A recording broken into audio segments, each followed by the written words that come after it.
నమస్కారం అండి. Welcome back to Hanumayamma Telugu vlogs. నేనైతే మాత్రం రేపు అందరికీ హోలీ సెలబ్రేషన్ కోసం చాలామందికి తెలుసు. అసలు పిల్లలకైతే మాత్రం పెద్దలకైతే ఉత్సాహం, పిల్లలకైతే కేరింతలు, ఇంకా చిన్నారుల నుంచి పెద్దల వరకు అయితే వయసులో సంబంధం లేకుండా ప్రతి ఒక్కరు కూడా ఉత్సాహంగా జరుపుకునే పండగ ఏంటంటే రంగుల పండుగ, మన హోలీ. అసలు ఈ పండుగను ఎందుకు మనం ఇంత ఘనంగా జరుపుకుంటాం? హోలీ వెనుకున్న పరమార్థం ఏంటి? సాధారణంగా హోలీ అనగానే మనకు గుర్తొచ్చేది రంగులు, కానీ ఆత్మాధికంగా హోలీ అంటే అగ్ని లేదా అగ్నితో పురాతనమైనది అని అర్థం. ప్రతి ఏటా పాల్గొన మాసంలో వచ్చే పౌర్ణమి నాడు ఈ వేడుకను హోలీ అని, కాముని పున్నమి అని, డోల్కోస్తం అని రకరకాలుగా పేర్లతో అయితే మాత్రం పిలుచుకుంటూ ఉంటాం. అయితే ఈరోజు కేవలం హోలీ దహనం మాత్రమే కాదు, మనకి తెలియని ఎన్నో ఆసక్తికరమైన పురాణ గాథలైతే మాత్రం ఉన్నాయి. మండుతున్న అగ్నికిలో కూడా చెక్కు చెదరని భక్త ప్రహ్లాదుని అంచల విశ్వాసం ఏంటి? రాక్షసి దండుకుడి హోలీ పండుగకి ఉన్న సంబంధం ఏంటి? వసంతకాలంలో వెళ్ళి విరిసిన రాధాకృష్ణుల మధురమైన ప్రేమ కావ్యం మన్మధుడు ప్రాణత్యాగం, ఇటువంటి హోలీకి సంబంధించిన 5 పురాణ గాథలతో పాటు మరెన్నో ఆసక్తికరమైన రహస్యాలు ఈ వీడియోలో అయితే మాత్రం చూడబోతున్నాము. ఇంకా ఈ వీడియోని ఒక్క క్షణం కూడా స్కిప్ చేయకుండా చివరి వరకు చూస్తే హోలీ పండుగ వెనుకున్న అసలైన అంతరార్థం మీ ఆలోచనల్ని మార్చేస్తుంది. నెంబర్ 1 ఏంటంటే, హిందూ పురాణాల ప్రకారం పూర్వం రాక్షస రాజైన హిరణ్యకశిపుడు ఘోర తపస్సు చేసి బ్రహ్మదేవుడి నుండి ఒక అసాధారణమైన మరణాన్ని వరంగా పొందుతాడు. అదే నరసింహస్వామి అవతారానికి మూల కారణం. అందుకని అందరికీ తెలిసిన విషయమే. ఈ గాథ ద్వారా హోలీ పండుగలో జరుపుకునే ఒక ముఖ్యమైన ఘటనని తెలుసుకోవచ్చు. అదేంటి? హిరణ్యకశిపుడు సహజ సూత్రులను తిరగరాసే వరాన్ని పొందేసరికి తను మృత్యుంజయుడనే వీర గర్వంతో విజృంభించి స్వర్గంలో కానీ జయించిన ఇంద్ర సింహాసాన్ని అతిశిస్తాడు. అంతేకాక పంచభూతాలను కూడా నిర్బంధిస్తాడు. విష్ణు నామాన్ని పలికిన వారిని అతి క్రూరంగా చంపేసేవాడు. కానీ హిరణ్యకశిపుడు కుమారుడైన ప్రహ్లాదుడు శ్రీహరి పరమ భక్తుడు, నిత్యం హరినామం జపించేవాడు. ఇంకా హిరణ్యకశిపుడు ఎంత వాదించినా కూడా ప్రహ్లాదుడు హరిభక్తి మానకపోవడంతో సాముదాన భేద తండోపాయంతో ఎన్నో రకాలుగా నచ్చజెప్పడానికి ప్రయత్నిస్తాడు. అయినా కూడా ప్రహ్లాదుడి నోటి నుండి హరినామం జపం ఆగదు.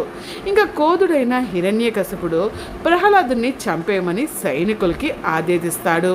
ఈ రాజాజ్ఞ ప్రకారం సైనికులు అతని కాళ్ళు చేతులు కట్టేసి సముద్రంలో పడేస్తారు. ఎత్తైన కొండ నుంచి తీసుకెళ్లి కిందకు తోసేస్తారు.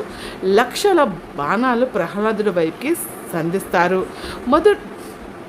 మదుటేనుకలతో తొక్కిస్తారు. ఇంకా శిరస్సుని ఖండిస్తారు. ఇలా ఎన్ని రకాలు ప్రయత్నించినా కూడా ఇంకా శ్రీమన్నారాయణుడు ప్రహ్లాదుని కాపాడుతూనే వస్తాడు. ఇంకా చేసేదేమీ లేక సైనికులు రాజు దగ్గరికి వెళ్ళి జరిగిందంతా కూడా వివరంగా చెబుతారు.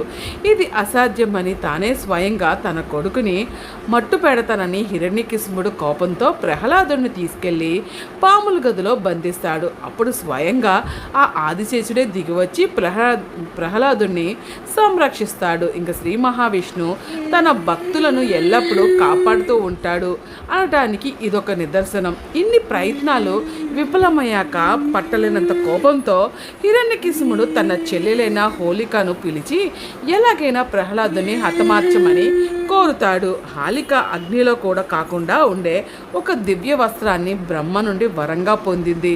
కావున తప్పకుండా ప్రహ్లాదుని భస్మం చేస్తానని అన్నకి మాటిస్తుంది. సంతోషించిన హిరణ్యకశిపుడు వెంటనే పెద్ద మంటని ఏర్పాటు చేయిస్తాడు. తను వరంగా పొందిన దివ్య వస్త్రాన్ని కప్పుకొని ప్రహ్లాదుని ఒడిలో గట్టిగా పట్టుకొని హోలిక మంటల్లో కూర్చుంటుంది. మంటలు ఎగబడుతుండటంతో ప్రహ్లాదుడు నమస్కరించి ఓం భగవతే వాసుదేవాయ అని జపించటం మొదలు పెడతాడు. ఇదంతా చూస్తున్న విష్ణు నవ్వుతూ తన చేతికి కట్టుకున్న చిన్న దూలరేకును ఉఫ్ అని ఊదగా ఆ గాలికి హోలిక మీద ఉన్న వస్త్రం ప్రహ్లాదుడి మీదకి పడుతుంది. అంతే, ఒక్కసారిగా అగ్నిదేవుడు విభుంజించి హోలికను పూర్తిగా దహనం చేస్తాడు. ఆ మంటల్లో హోలిక పూర్తిగా కాలి బూడిదైపోతుంది.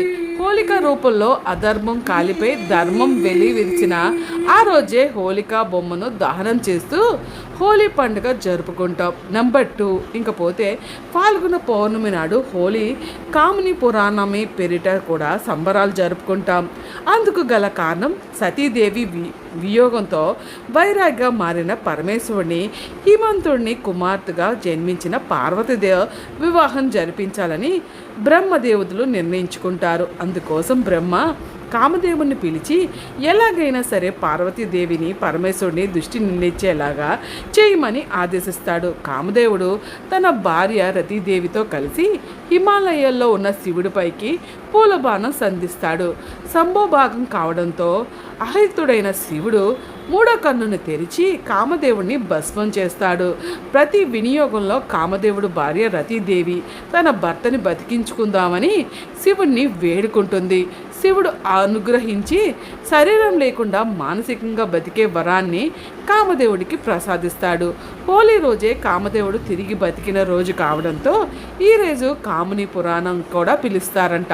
శివుడు తనలో కామాన్ని భస్మం చేసినట్టు మనలో కామాన్ని, కోపాన్ని, కోరికల్ని దహనం చేస్తూ స్వచ్ఛమైన మనసుతో దేవుడి అనుగ్రహం పొందటం కోసం కామదహనం పేరుతో కామదేవుడిని బొమ్మను గడ్డితో చేసి తగలబెడతారు. ఇంకపోతే నెంబర్ 3 సాధారణంగా మన హిందూ పురాణాల్లో ప్రతి పండగ వెనుక, ప్రతి ఆచారం వెనుక మనకి తెలియని ఎన్నో అర్థాలైతే దాగి ఉంటాయి కదా. మరి ఈ రంగుల పండగ హోలీలో ఉన్న ఆ ప్రత్యేకత ఏంటో తెలుసా?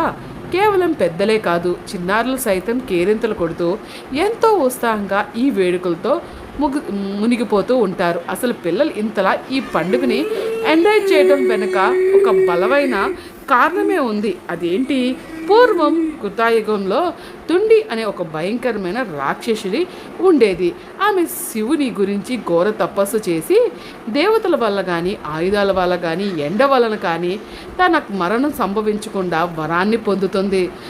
వర గర్వంతో ఆ రాక్షసి మునికుమారులను పసిపిల్లలను పీడించేది. అయితే ఒక మహర్షి కోపంతో ఆ రాక్షసిని చూసి ఇకపై పిల్లలు నువ్వు కానీ కేరింతలు కానీ వింటే నువ్వు అక్కడికక్కడే మన్నిస్తావు అని శపిస్తాడు. దుండి కోపంతో పిల్లలందరినీ తినేయడం మొదలు పెడుతుంది. అప్పుడు ఆ రాక్షసి బారి నుండి తమ పిల్లల్ని రక్షించుకోవాలని మునులు ప్రజలందరూ కూడా కలిసి శివుణ్ణి ప్రార్థిస్తారు. వారి ప్రార్థనను మన్నించిన ఈశ్వరుడు దివ్య స్వరంతో పిల్లల ఉత్సాహం, కేరింతలే ఆమె బలహీనత అని దుండికి ఉన్న శాపాన్ని వారికి గుర్తు చేస్తాడు. ఆ తర్వాత వసంతకాలంలో పాల్గొన పౌర్ణమి నాడు పెద్దలంతా కూడా గ్రామంలో పిల్లల్ని ఒక దగ్గర చేరుస్తారు. పిల్లలందరూ కేరింతలతో చెక్క కర్రలో పెట్టుకొని పెద్ద పెద్దగా కేకలు వేస్తూ శబ్దాలు చేస్తుంటారు. పెద్దలంతా ఎండు తాలూకులతో కర్రలతో మంటలు వేసి ఆ రాక్షసిని చుట్టుముడతారు. పిల్లల ఉత్సాహం, శబ్దాలు దాటికి తట్టుకోలేక డొంకి అక్కడికక్కడే గాల్లో అంతమై బూడిదైపోతుంది. ఆ బూడిద మట్టిని రాసుకుంటూ ప్రజలంతా ఆ రోజుని వేడుకగా జరుపుకుంటారు. అందుకే హోలీ పండుగ ధూళి వందనం అని కూడా పిలుస్తాం. కల్ముషం లేని పిల్లల కేరింతల కారణంగా దుండి రాక్షసి అందమైపోయింది కాబట్టి ఈ హోలీ పండుగను చిన్నపిల్లలు కూడా ఉత్సాహంగా జరుపుకునే ఆనవాయితీ అప్పటి నుంచి మొదలైంది. నెంబర్ 4 ఇంతవరకు మనలో మాలాన్ని దహనం చేసే హోలీ పండుగ గంధాలైతే విన్నాం.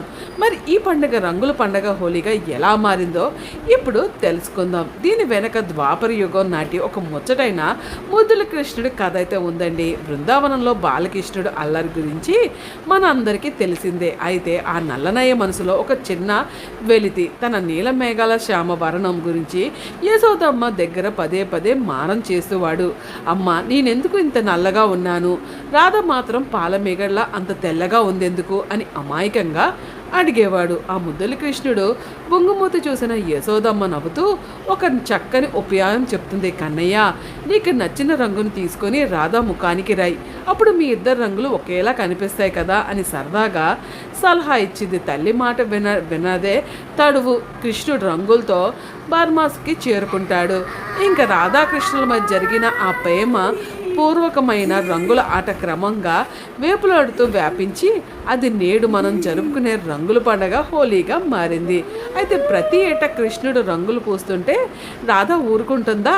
ఆ అల్లరి కన్నయ్య ఆట కట్టడానికి గోపికలతో కలిసి ఒక వ్యూహం పన్నుతుంది. ఎప్పుడైతే కృష్ణుడు తన స్నేహితులతో కలిసి బనారస్కి వస్తాడో అప్పుడు వాళ్ళు రంగులు చల్లడానికి రాగానే రాధా మరియు గోపికలు లలితలు అంతే కర్రలు పట్టుకొని వారిని తరిమి కొట్టేవారు. అలనాటి అల్లరి గుర్తు చేసుకుంటూ నేటికి కూడా బెనారస్లో లత్మార్ హోలీని అంగరంగ వైభవంగా జరుపుకుంటారు.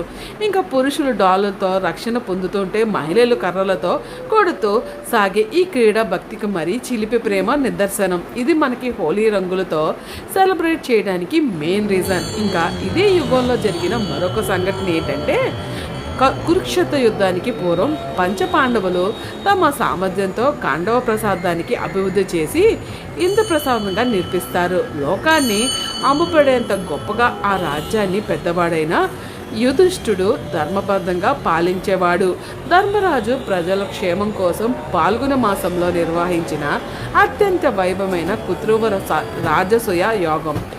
అఖిల భారతదేశంలోనూ రాజులందరూ తరలి వచ్చిన ఆ మహాయోగం పాండవులు స్వర్వ భూమాదనకి ప్రతిగా నిలిచింది. యజ్ఞం దిగ్విజయంగా పూర్తయిన తర్వాత అందరూ అమృత స్థానాన్ని ఆచరిస్తారు.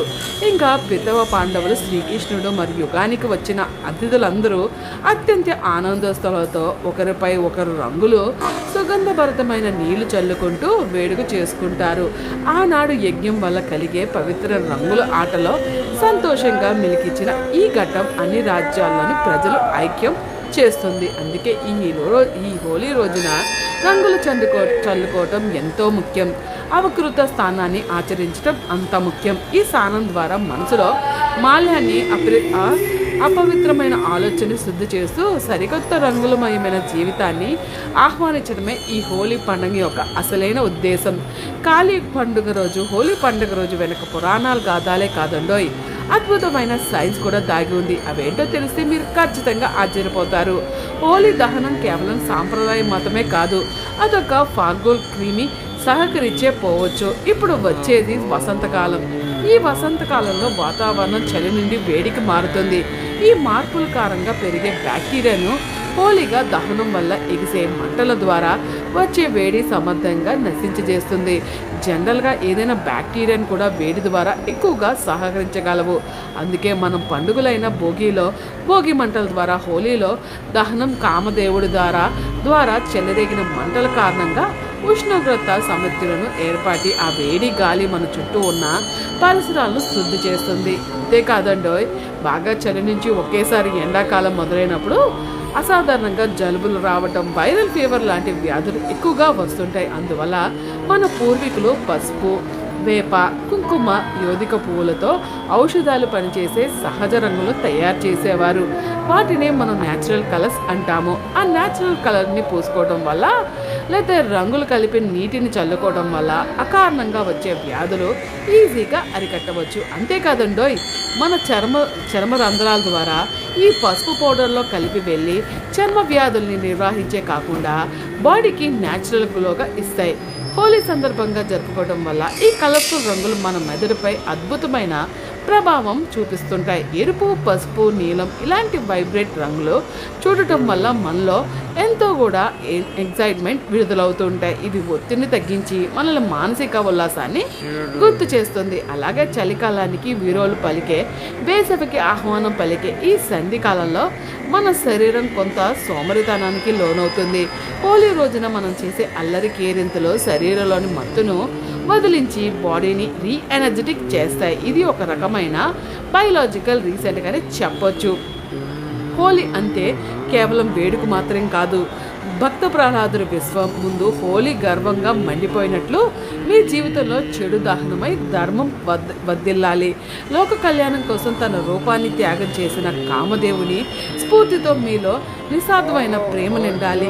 అందచందాలు భేదం లేకుండా రాధాకృష్ణులు ఒకరి ప్రేమలో మరొకరు లీనమైనట్లు మీ బంధాలు అనురాగంతో ముడిపడాలి. ధర్మరాజు రాజసూయ యోగంలో ఈ వసంతం మీ జీవితంలో విజయాన్ని స్థిరపరచాలి.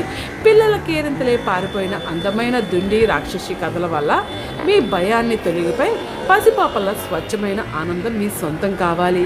భక్తి, త్యాగం, ధర్మం మరియు అనురాగాల ఈ రంగుల హోలీ మీ జీవితంలో ఒక అద్భుతమైన కావ్యంగా మారాలని కోరుకుంటూ మీకు కుటుంబ సభ్యులందరికీ కూడా రేపు హోలీ పండుగ శుభాకాంక్షలు. ఈసారి హోలీ న్యాచురల్ కలర్స్తో సెలబ్రేట్ చేసుకుందాం, ఆరోగ్యాన్ని పంచుకుందాం. ఈ వీడియో ఇన్ఫర్మేషన్ మీకు చాలా యూజ్ అయితే మాత్రం లైక్ చేయడం మాత్రం మర్చిపోకండి. అలాగే మన ఛానల్ని సబ్స్క్రైబ్ చేసుకోండి. మన సాంప్రదాయాల గొప్పదనాన్ని అందరూ తెలిసేలా కూడా ఈ వీడియోని షేర్ చేయండి. ఓం శ్రీ మాత్రే నమః. ప్లీజ్ ఖచ్చితంగా కామెంట్ సెక్షన్లో తెలియజేయండి.